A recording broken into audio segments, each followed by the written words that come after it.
श्रीराम. सर्व श्रोत्यांना हृदयापासून प्रेमपूर्वक नमस्कार. श्रोतेहो, आपण स्वामी विद्यानंद यांच्या भावार्थ रामायण संक्षिप्त या ग्रंथाच्या आधारे निर्माण झालेला मला भावलेले भावार्थ रामायण अर्थात आत्मपरायण हा ग्रंथ आपण पाहत आहोत. आज किष्किंधाकांडातील अध्याय 9वा, वानर सेनेला रामदर्शन. ओम श्रीराम.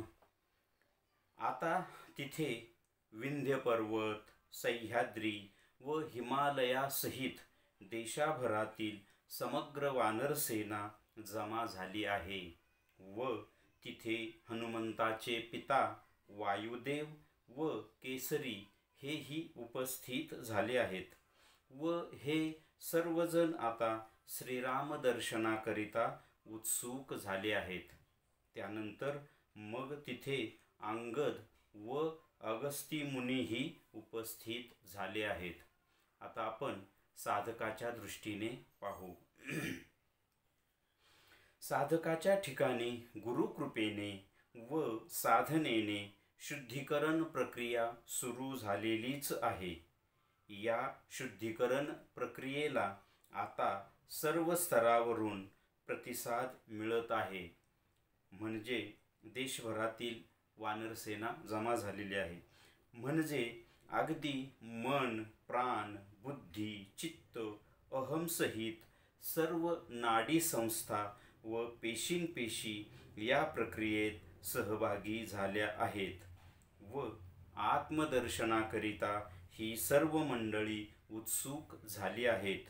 म्हणजेच पेशींपेशी रूप वानरसेना आता जागृत होऊन कार्यान्वित होत आहे व शुद्धी प्रक्रियेला प्रतिसाद देऊन आत्मदर्शनाची इच्छा व्यक्त करत आहे. आता आपण या कथेचे सार थोडक्यात पाहण्याचा प्रयत्न करूया. इथे कथेमध्ये सुग्रीवाने सगळी वानरसेना जमा केलेली आहे. त्यामध्ये सर्व हिंदुस्थानभरातील म्हणजे विंध्य पर्वत, सह्याद्री, हिमालयासहित सगळ्या पर्वतावर जंगलामध्ये राहणारी वानरसेना आता तिथे जमा झालेली आहेत.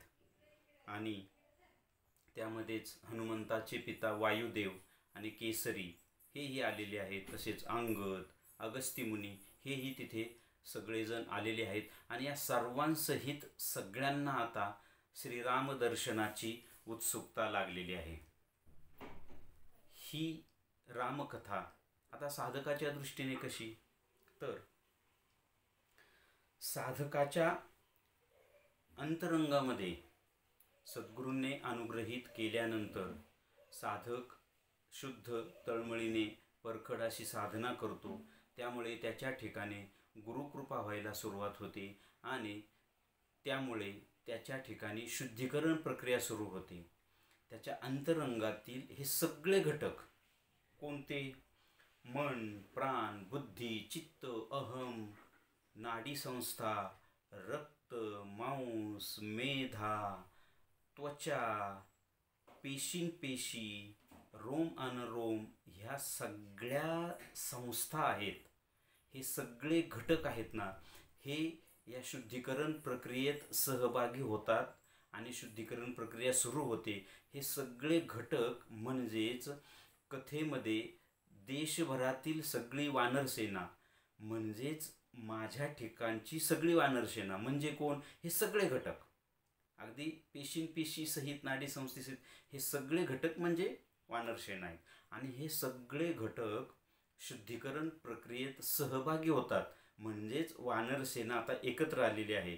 साधकाच्या दृष्टीने हे सगळे घटक शुद्धीकरण प्रक्रियेमध्ये सहभागी होतात.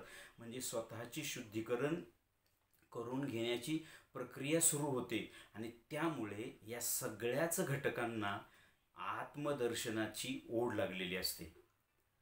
जोपर्यंत साधकाच्या अंतरंगामध्ये शुद्धीकरण प्रक्रिया सुरू होत नाही. शुद्धीकरण प्रक्रिया कशाने सुरू होते? शुद्धीकरण प्रक्रिया साधकाच्या परखड साधनेने, तळमळीने, भक्तीने, प्रेमाने, शुद्ध कर्माने, शुद्ध भक्तीने, ज्ञानाने आणि साधकाच्या या सगळ्या गोष्टी झाल्यानंतर गुरुकृपा व्हायला सुरुवात होते आणि त्या गुरुकृपेने साधकाच्या ठिकाणी शुद्धीकरण प्रक्रिया सुरू होते. शुद्धीकरण प्रक्रिया जशी वाढत जाते तसा साधक आणि साधकाच्या अंतरंगातील हे सगळे घटक आत्म्याकडे प्रवाहित होतात, आत्म्याकडे धाव घेतात, आत्मदर्शनासाठी उत्सुक होतात. कथेमध्ये ही सगळी वानरसेना रामदर्शनासाठी उत्सुक आहेत. साधकाच्या दृष्टीने हे अंतरंगातील सगळे घटक आत्मदर्शनासाठी उत्सुक झालेले आहेत. आता साधकाच्या जीवाला वाटतं की मला आत्मदर्शन व्हावं, परंतु हे नेहमी लक्षात ठेवलं पाहिजे की नुसत्या जीवाला आत्मसाक्षात्कार व्हावा असं वाटण्याने आत्मसाक्षात्कार कदापि होत नाही. कारण ती प्रक्रिया पूर्ण होण्यासाठी त्याच्या अंतरंगातील या सगळ्या घटकांनी मदत करावी लागते. या सगळ्या घटकांना वाटावं लागतं की आम्हाला आता ईश्वर व्हायचे, आम्हाला ईश्वर प्राप्ती करून घ्यायची. तेव्हाच ईश्वर प्राप्ती होते, तेव्हाच आत्मसाक्षात्कार होतो, अन्यथा नाही. जरी जीवाला वाटलं किंवा आपण खूप उदाहरणं आहेत आपल्यासमोर की देवाच्या जवळ राहूनही देव भेटला नाही, अशी कितीतरी उदाहरणं आहेत. पहा तुम्ही रामायणात घ्या किंवा महाभारतात घ्या. श्रीकृष्णाच्या जवळ किती लोक होती, त्याची किती होती नातेवाईक, किती लोकांना श्रीकृष्ण कळाला, किती लोकांना श्रीराम कळालं. स्वतः कैकेयीने श्रीरामाला वनवासात पाठवून दिले. म्हणजे हे असं का होतं? कारण त्या व्यक्तीची शुद्धीकरण प्रक्रियेला सुरुवात झालेली नसते किंवा शुद्धीकरण झालेलं नसतं.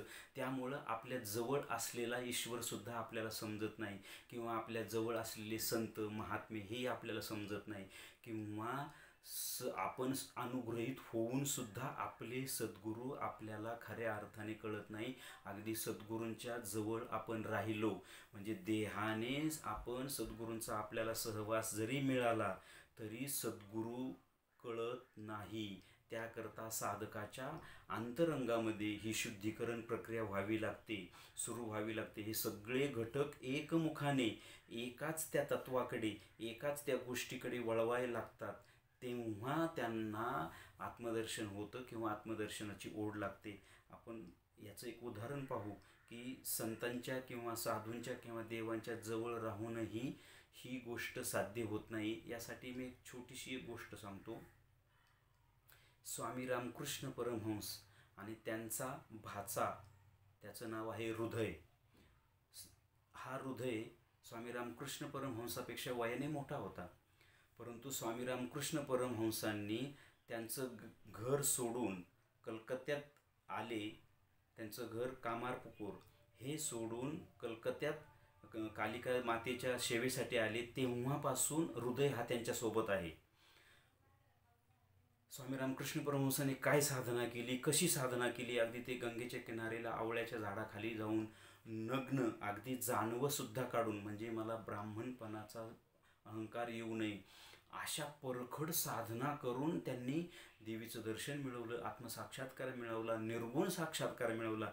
या सगळ्या गोष्टींचा साक्षी असलेला त्यांचा भाचा हृदय, त्याने या सगळ्या गोष्टी पाहिलेल्या आहेत.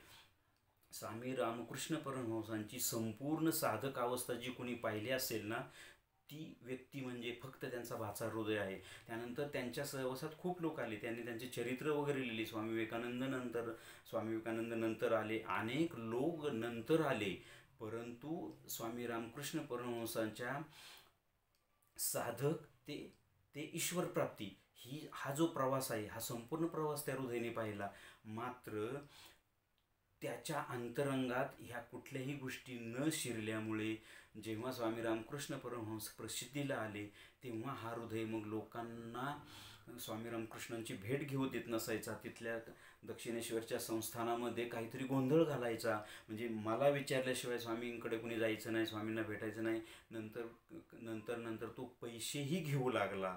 हे जेव्हा त्या संस्थानाचे संस्थानिक मथुर बाबू, ज्या कोळ्याची एक स्त्री होती, ज्या राणी, तिने ते संस्थान उभं केलं आणि त्याचा संपूर्ण कारभार तिचे जावई मथुर बाबू हे पाहायचे. हे मथुर बाबू गेल्यानंतर त्यांचा मुलगा याने त्या हृदयला त्या संस्थानामधून हाकलून दिलं. स्वामी रामकृष्ण परमहंस हे फक्त पाहत बसले, ते काही करू शकले नाही. कारण त्याच्या वृत्तीने ती घटना घडण्यास नियती निर्माण केली ना. म्हणजे याचं तात्पर्य काय की ते माझ्या मते 20-25 वर्ष स्वामी रामकृष्ण परमहंसांच्या सहवासात राहिले, परंतु त्यांना स्वामी रामकृष्ण परमहंस समजले नाही. याचं कारण काय? कारण त्यांच्या आतमध्ये शुद्धी पाहिजे ना, त्यांचे सगळे घटक शुद्ध पाहिजे. त्यांना आतून वाटलं पाहिजे की मलाही असं ईश्वर दर्शन झालं पाहिजे, मलाही असा साक्षात्कार झाला पाहिजे. ही गोष्ट जर कळाली नाही तर अशा महापुरुषांचा सत्संग मिळून सुद्धा किंवा ईश्वराचा सत्संग मिळून सुद्धा काहीही उपयोग होत नाही.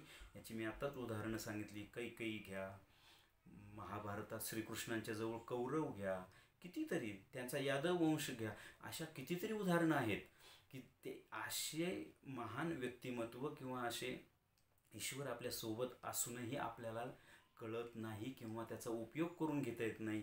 त्याकरता आपण आपल्या सद्गुरूंच्या किंवा ईश्वराच्या ठिकाणी भक्ती, साधना, प्रेम, सरेंडर ह्या गोष्टी असाव्या लागतात. म्हणजेच आपल्या आतमध्ये शुद्धीकरण प्रक्रिया सुरू व्हावी लागते किंवा आपलं अंतरंग शुद्ध व्हावं लागतं. काही अंशाने तरी आपलं अंतरंग काही अंशाने जरी शुद्ध झालं तरी हे महात्मे किंवा ईश्वर आपल्याला सोडत नाही. आपल्याला ते मिळवून देण्याची प्रक्रिया ते निर्माण करतात, आयडिया देतात, योजना देतात. परंतु आपण त्याला रिस्पेक्ट म्हणजे आपण त्यानुसार वागलं पाहिजे, ते समजून घेतलं पाहिजे, तेव्हाच या गोष्टी मिळतात. या अध्यायाचं हेच सार की कथेमध्ये सगळी वानरसेना रामदर्शनासाठी उत्सुक आहे, कारण त्यासाठी ते पात्र आहेत. आणि साधकाच्या दृष्टीने साधकाच्या अंतरंगातील सगळे घटक शुद्धीकरण प्रक्रियेमध्ये सामील होतात, सहमती देतात. त्यामुळं त्यांना असं वाटायला लागतं की आम्हाला आता आत्मदर्शन व्हावं. तसं जर आपणही आपल्याला जर महान सद्गुरू मिळाले असतील तर आपण त्यांच्यावर विश्वास ठेवून आपल्या आत्मधी परखड साधना करून आपण ऊर्ध्वमुख अभिमुख आपल्या सद्गुरूकडे ईश्वराकडे झालं पाहिजे. हेच या अध्यायाचं सार. श्रीरामार्पणमस्तु. हरि ओम तत्सत. ब्रह्मार्पणमस्तु.